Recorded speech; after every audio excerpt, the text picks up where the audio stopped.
கோவை மருத்துவர் இல்லாததால் இருதய அறுவை சிகிச்சை செய்ய முடியாத அவலம். நோயாளி மாவட்ட ஆட்சியரிடம் புகார் மனு.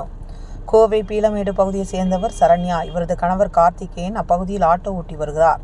இவர்களுக்கு 2 பெண் பிள்ளைகள் உள்ளனர். இந்நிலையில் தனது கணவருக்கு கோவை அரசு மருத்துவமனையில் சிகிச்சை அளிக்க மறுப்பதாக கோவை மாவட்ட ஆட்சியரிடம் புகார் ஒன்றை அளித்தார்.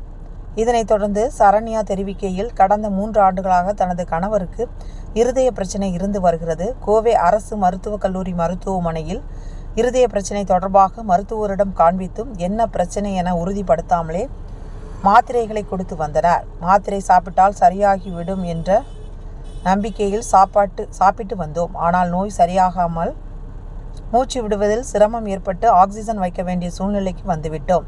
தனியார் மருத்துவமனையில் பார்த்தபோது இருதய வால்வில் வீக்கம் ஏற்பட்டுள்ளது.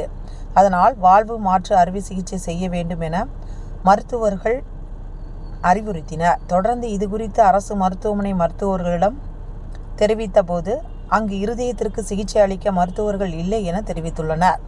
எங்களிடம் தனியார் மருத்துவமனைக்கு சென்று சிகிச்சை பெற பண வசதி இல்லாததால் அரசு மருத்துவமனையிலேயே சிகிச்சை அளிக்க நடவடிக்கை எடுக்க வேண்டி ஆட்சியரிடம் மனு அளித்தனர்.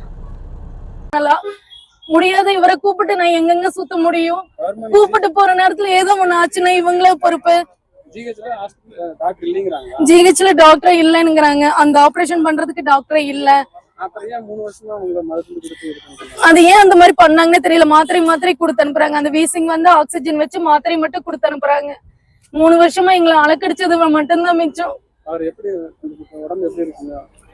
முடியல. நான் டெய்லியும் ஆக்சிஜன் வச்சு மூச்சு விட முடியாம ரொம்ப சிரமப்படுறாரு. வீட்டுல தனியார் ஹாஸ்பிட்டல் போனோம்னா காப்பீட்டுல பண்ண மாட்டேங்கிறாங்க. கவர்மெண்ட் காப்பீடு KMG கிட்ட போய் 2 லட்சம் ரூபாய் பக்கம் ஒரு ட்ரிப் அட்மிட் ஆனா 70,000 80,000 வாங்கிட்டு அனுப்பிச்சுட்டுறாங்க.